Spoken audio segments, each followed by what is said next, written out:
فرمایا قوم یکفرون بالرحمن، بات یہ ہے کہ صلح حدیبیہ پر یہ بات ہوئی کہ جب صلح نامہ لکھا گیا تو صلح نامہ لکھنے والا حضرت علی رضی اللہ عنہ تھے۔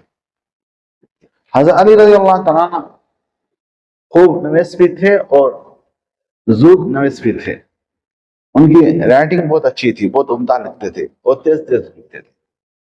قاتل وحی میں حضرت علی رضی اللہ تعالیٰ بھی شامل تھے۔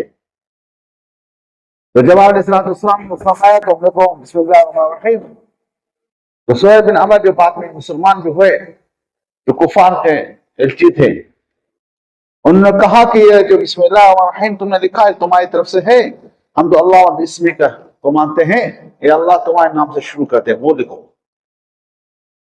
حالانکہ کفار رحمان اللہ تعالیٰ کو رحمان مانتے تھے، کیونکہ بعد مشرکان مکہ کا رحمان نام تھے مکہ مکرمہ میں، جیسے عبدالرحمن بن عوف تھا رضی اللہ تعالیٰ تھے، لیکن انہوں نے ضد و عناد کی وجہ سے کہا کہ تم نے رحمان لکھوایا ہے، یہ تمہاری بات ہے، اس کو مٹاؤ۔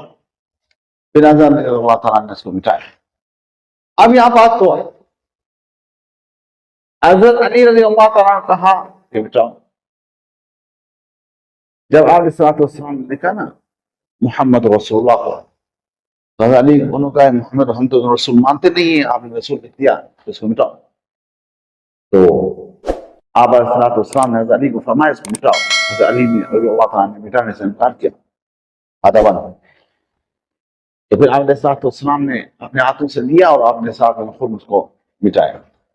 تو اب بات یہ ہے، جب عمر رضی اللہ تعالیٰ سے دعا مانگی گئی تو انہوں نے انکار کیا، تو وہ گستاخ، تو علی سے مٹانے کو کہا، انہوں نے بھی انکار کیا، تو اس کو گستاخ کہیں گے؟ اگر عمر کی گستاخی تسلیم کی جائے تو پھر حضرت علی کو کہاں رکھو گے؟ اور پھر حدیث کرتاس پہ جو رافضی حضرات بڑا شور مچاتے ہیں، تو ان سے یہ ہے کہ بھائی جب مانگا گیا تو مانگتے کاتب کی لکھنا پڑھنا تو کاتب کی کام ہے، تو قلم اور دوائی لانا کاتب کا کام تھا، حضرت علی تھے وہ لاتے، وہ نہیں لائے۔ تو یہاں پر سستی کس کی تھی؟ حضرت عمر کی یا حضرت علی سے بات؟ چلو ایک دوسری بات ہے، اور پھر فرمایا